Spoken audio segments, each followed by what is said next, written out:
喂，hello，大家好啊，歡迎翻嚟我頻道啊。咁好耐都冇同大家見面啦。咁嗱，首先喺度咧就俾大家睇下啦。嗱，我又影住兩個盒仔。咁就呢個咧就本身養咗一隻紫地喺裏邊啦。咁其實咧就話説佢都會定期換殼嘅。咁啱啱都換咗啦。咁但係對上嗰次同啱啱換咗嗰次嗰個週期啦，我哋叫換殼嗰個週期啦，就遲咗，係啦。咁你當佢大概可能係2個月到啊換一次啦。佢今次咧換殼同對上嗰次換殼足足就相隔咗可能係三個幾月，差唔多成4個月啦。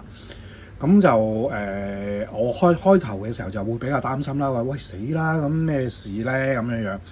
咁因為佢個 size 唔止係呢個 size 噶嘛。咁我開頭就會諗啦，就話啊會唔會係唔夠鈣或者係啲泥唔夠濕？因為其實佢脫殼嘅時候咧，差唔多脫殼啦，應該話有啲動作啊，成啊嗰啲係好明顯嘅。咁舉個例子啦，就係佢食嘢嘅時候咧，佢係唔願意食嘢，跟住長期係揾啲好濕啊，或者係好叫做好暗嘅地方去病埋自己㗎。咁咧嗱，我舉個例子啦。咁我每個月我都會幫佢沖一次涼㗎嘛。咁我都會每個月我就會幫佢清一次嗰啲椰泥啊嗰啲㗎嘛。咁咧開新嘅椰泥嘅時候咧，咁啲椰泥好濕㗎啦，佢係好中意嘅，就會一入咗去個盒度咧，就係咁捐㗎啦，係啦。咁甚至乎一樣嘢就話佢捐到嘅程度咧，就係直頭啲椰泥俾佢刮個窿攝咗入去，跟住之後咧就吸翻住自己咁樣樣咯，係。咁呢個係佢即係可能係個別啦，我唔敢肯定係咪隻隻都係嘅。咁佢就唯獨是係咁啦，中意換殼嘅，差唔多換殼嘅時候就會係咁樣樣嘅。枕住嗰段時間都係咁樣做，唔食嘢乜滯嘅，係啦。咁佢有呢啲咁動作喎，咁我就唔理佢住啦，咁即係費事搞佢換殼啦。咁足足遲咗個幾月係先至換到殼，咁就換完之後咧，佢個殼都已經係食晒㗎啦，可以俾大家裝一裝。其實咧，佢已經係食晒㗎啦，但係你話有冇大隻到咧？我又唔係話好覺。咁咧之後我就諗㗎啦，會唔會佢脫殼脫得慢咗，甚至乎脫得即係你正常係蝦同蟹都係換咗殼之後，佢就會個 size 係大啲㗎嘛。咁我又唔見佢有特別大，太過大到啦咁樣。咁所以咧，我就揾咗一個 size 再大啲嘅盒仔俾佢去居住啦。咁咧個 size 係咁樣會易睇啲咧，咁樣因為屋企地方有限，所以就焗住要咁樣俾大家睇啦，係啦，咁樣咯，係啦，大咗啲咯，咁同埋個高度咯，高咗啲，係啦，咁就俾一個新嘅屋企去住，咁都係好似呢個嘅佈置咁啦。落椰泥，跟住我暫時我未揾到一啲啱嘅擺設俾佢匿啊，所以就暫時放住椰泥。即係還要放椰泥俾佢，佢都係捐晒落去嘅，所以是但啦。同埋咧，佢呢隻嘢咧係好乞人憎。我點解要咁講咧？咁嗱，呢一個咧就係新嗰個盒嗰個餵食兜啦。咁我本身我買咗個玻璃兜俾佢食嘢嘅。咁咧佢乞人憎到咧，就將啲椰泥咧冚實晒個玻璃兜。咁你裏邊啲嘢食即係噏住嘅時候會臭噶嘛？佢就噏咗成個幾，即係叫做個幾禮拜咯。餵咗佢唔食嘢啊嘛，噏住佢就係啲嘢俾佢噏住個幾禮拜。唉，真係俾佢激死。好，咁我哋唔趕住，我哋而家即刻去搞一搞呢個新嘅盒仔先。喂，好啦，翻嚟個準備嗰度先啦。咁我其實呢啲椰泥已經係開咗上次啦，係啦，上次開椰泥嘅時候開多咗，咁我順便就揾啲盒仔包住佢啦，係啦，揾袋仔袋住佢啦。咁都係嘅因為冇可能即係嗱呢樣嘢就除非你買個磚椰泥咧，就係 fit 咗你嗰個佢個居住環境嗰個兜啦，或者可能有啲朋友仔用一啲好大嘅爬缸去養唔定啦。咁但係我就都係嗰句土地問題，咁我就揾呢啲盒仔去養。咁開椰泥嘅時候咧，我亦都係唔會一次過成嚿開晒嘅。咁可能係叫做1/3係啦，我大概1/3篤啦，開嘅椰泥開1/3篤啦，咁就差唔多啦。咁我就有剩嗰啲，其實都唔係剩好多嘅啫。咁我就袋晒啲盒仔度啦。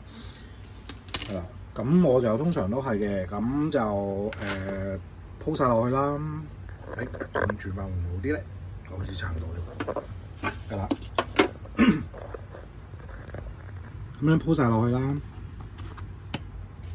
因為佢依個盒大咗啊！先前咧我預依個 size 都仲係細盒仔嘅 size 嚟。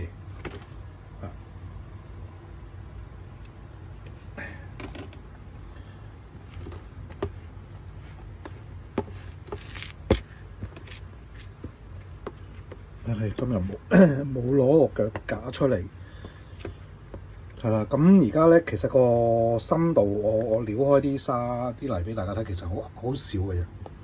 係啦，咁就未係足夠佢去居住嘅，又或者未夠足夠佢去玩啦，應該咁講。咁我而家咧就倒埋呢一袋仔落去，其實呢個都唔係好多嘅，應該落晒落去就可能啱啱好。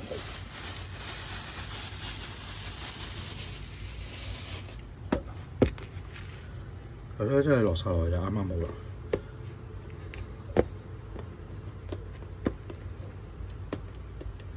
咁我通常都係嘅，養一養佢，炒翻鬆佢，咁就其實 OK 噶啦。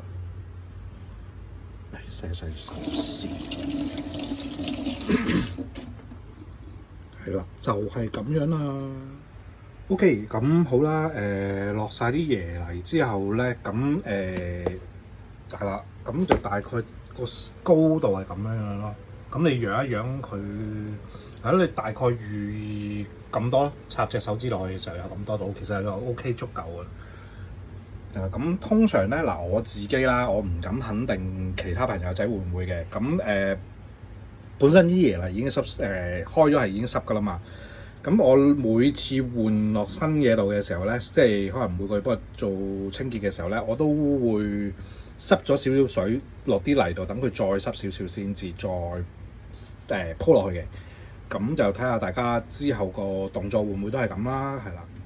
係啦，咁每次咧，我幫佢換啲椰泥啊，或者係叫做每個月幫佢做清潔都係咁啦，就掉咗落個洗手盆度，咁就開啲水幫佢沖下咁樣咯。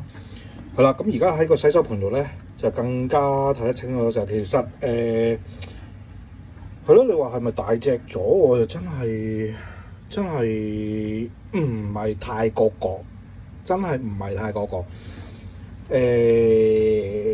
係咯，叫做大隻到咁多咯，係咯，真係唔完全同上次係兩碼子啊，係啊。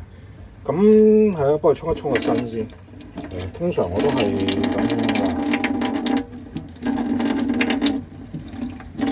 樣咯，幫佢濕一濕個殼，咁就 OK 噶啦。咁啊可能啱啱換完殼就唔係咁中意，係咯，咁樣俾人搞咯。咁我通常幫佢沖一沖個殼，沖一沖個身，跟住等佢喐兩喐，跟住就會搬翻落去個新屋度啦。係啦，好啦，我就將佢擺翻落去個新嘅盒仔度啦。咁通常咧，我都有個慣性動作就係將佢沖完涼啦，每個月都係啦，沖完涼換咗新嘢嚟，放咗入去啦。咁咧，我就會準備呢啲噴壺啦，或者係可能玩植物嗰啲朋友仔都會有噶啦，嗰啲水樽仔支水咁噶啦。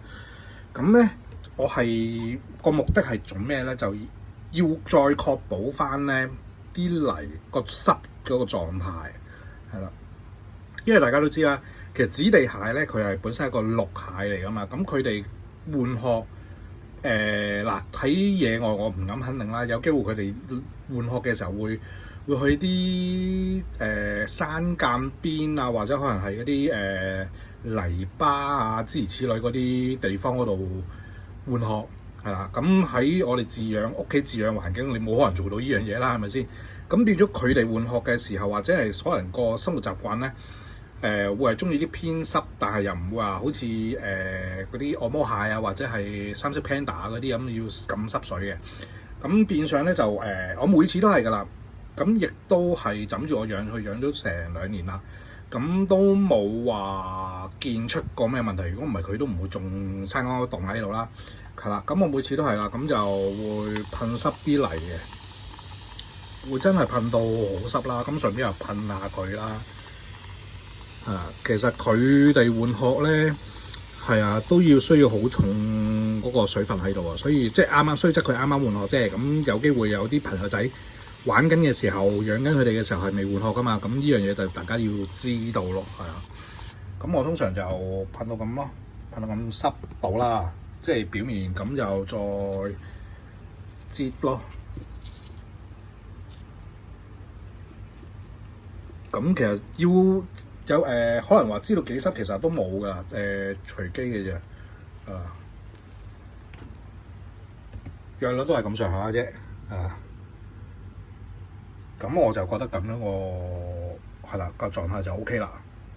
係啦，咁我就通常做完呢一堆嘢咧，我就第一日唔餵佢食嘢住嘅，因為佢都可能係叫做要適應個新環境啦。咁可能過咗2-3日到啦，係啦，我先至可能再餵嘢俾佢食嘅。咁係啦，咁嗱應該係咁講啦，就話佢未換殼之前啦，就係啦換咗新泥俾佢，過2-3日先至餵嘢俾佢食。咁但係佢啱啱換完殼，佢其實自己個殼已經食翻㗎啦。係啊，佢好耐冇食過自己個殼㗎啦。因為對上嗰幾次佢換殼咧，我都將佢嗰個殼咧，因為甩得好完整，我就將佢個殼咧就送咗俾啲朋友去做標本啦，又送俾阿陳 Miss 佢哋幼稚園嗰度做啲標本仔俾啲小朋友睇啦，又送俾啲 friend 啊嗰啲做標本啦。咁係啦，咁都隔咗成幾次啊，2次、3-4次啦，起碼佢冇食翻自己個殼，變咗一嚟佢個鈣未必話好似之前咁好啦，可能要俾啲鈣粉去食啊，或者係鈣片啊之類啦。咁而家佢食翻自己個殼，食晒啦，乾乾淨淨啦。咁我就可能會隔1個禮拜係啦，即係俾佢喺個環境裏邊1個禮拜到啦，跟住先至再俾嘢佢食嘅係啦。我會覺得咁樣佢就會易開口啲咯，因為始終1個禮拜或者都開始肚餓噶啦嘛。甚至乎喺佢哋野外嘅時候，講真，佢哋邊有咁好食、咁好伙食啊？應該係話係啦。咁就我大概牙關佢換完殼就1個禮拜啦，未換殼嘅時候就可能隔3日到啦，係啦。咁就係咯，希望呢條片就幫到大家啦。咁我哋嚟緊下條片再見啦，拜拜。